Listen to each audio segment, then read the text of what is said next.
Hey guys, thanks for joining us here in my kitchen. My name is Michael Bullers, the purchasing manager at the Yale Club, and as a special guest on today's quarantine kitchen is my son Shay. Shay, what are we making today? Pizza. Making a pizza! So the first thing you're going to want to do when you make pizza at home is proof your yeast. So what I have here is a tablespoon of active dry yeast, which we are going to add into our water. The most important thing about making any of your own breads or pizza doughs or anything with yeast at home is that your water for proofing is at the right temperature. You ideally want it between 105 and 110 degrees, so using our trusty thermometer, we are perfectly in range. So, Shay, would you please do me the honor of putting the yeast in the water, sir?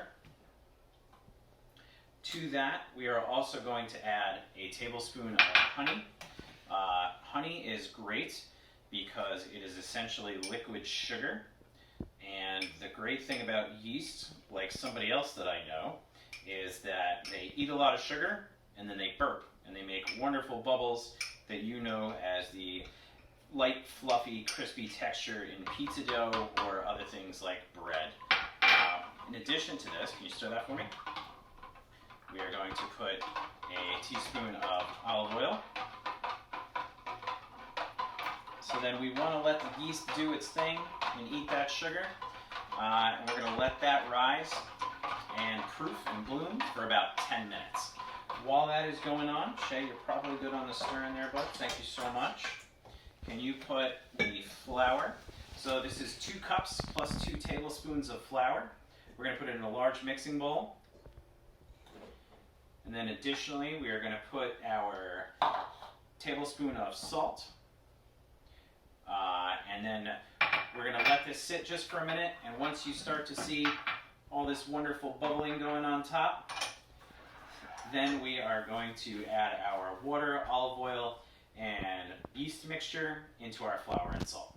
So now that our dough has loosely formed a ball, we're actually going to keep working it in the mixer for about 10 minutes. That's going to be so that the proteins in the flour hydrolyze and essentially puff up with water, and we get really good gluten structure, which is what makes pizza dough so stretchy and malleable, so that, you know, when we roll it out and we work with it, we get that really signature kind of pizza crust as well as that light fluffy dough layer in between.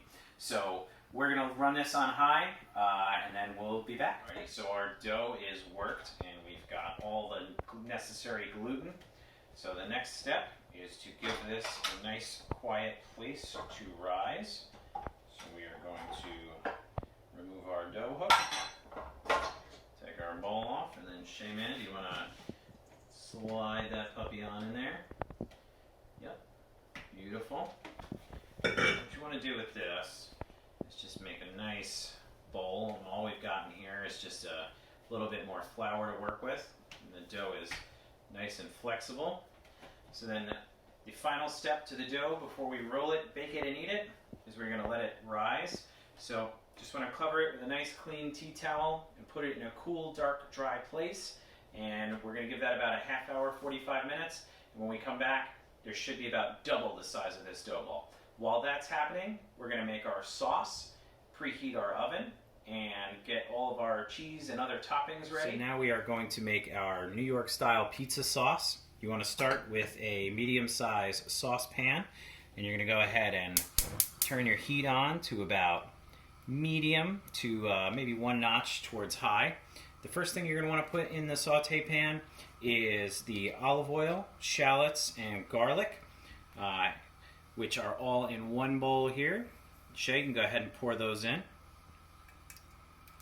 There you go. Make sure you give the bowl a good tap. We want to get all that delicious flavor in there.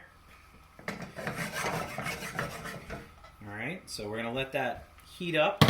We're going to sweat the onions as well as garlic until they're just about translucent and your whole house starts to smell like an Italian restaurant. See, we've got a nice saute going there. So next, I have combined all of the dried herbs and spices We've got the roasted red pepper flakes, basil, oregano, and our sea salt. And you're going to want to go ahead and add this right at this point. Really flavor that olive oil. Make sure you season the onions. Perfect, Shay.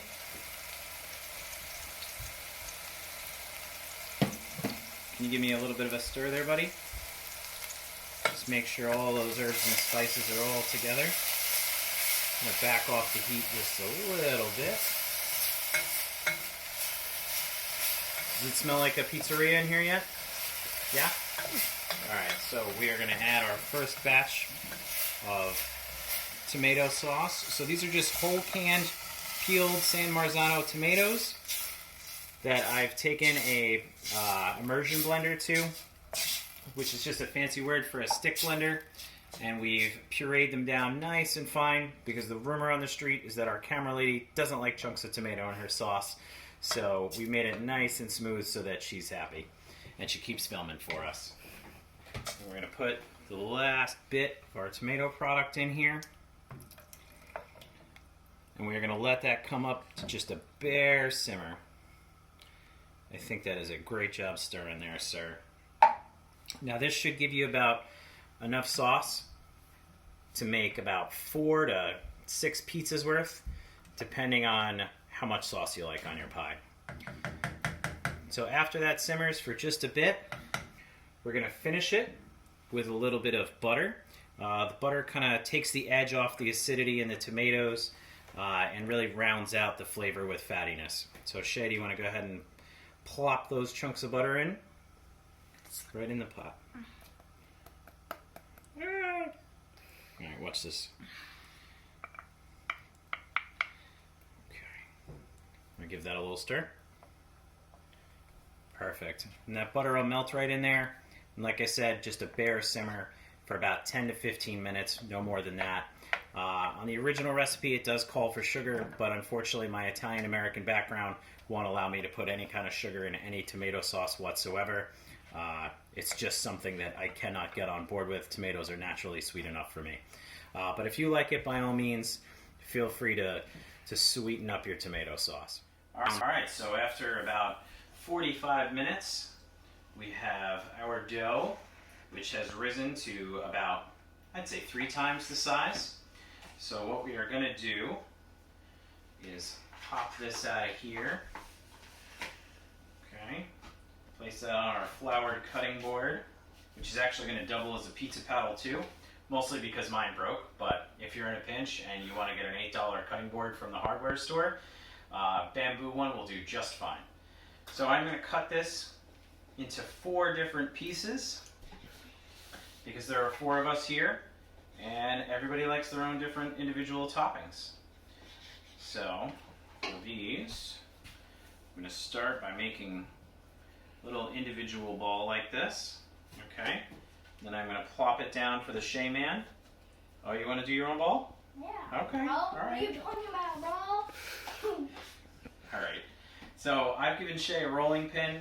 If you're not that comfortable rolling it out yourself, the key is getting it nice and thin to what we call a window pane stage. So after you've stretched and stretched your pizza, you're going to almost be able to see through it like a window pane.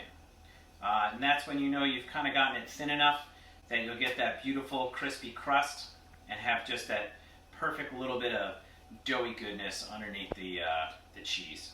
So we can't thank Dana enough for that. This is all done. Dana's got a lot of lovin's coming.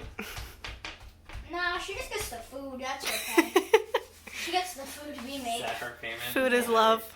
All right, so now we have our rolled out pizza dough, individual size. If you lift it up, you can see that beautiful window pane see-through, which will give us that nice thin crispy crust. So we already have it here on the board that we're going to use to transfer it into the oven, but now all that's left to do is top the pizza. So we're going to put about 2 ounces of sauce. That seems to be my magic number, so that's basically a little more than 2 tablespoons here. We're just going to go in little circles from around.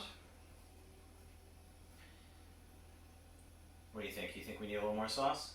Yeah, you need to put the whole bowl in there. The whole pot of sauce right on there? Yeah. That sounds like Delicious. a little bit of overkill. Nah, it sounds delicious.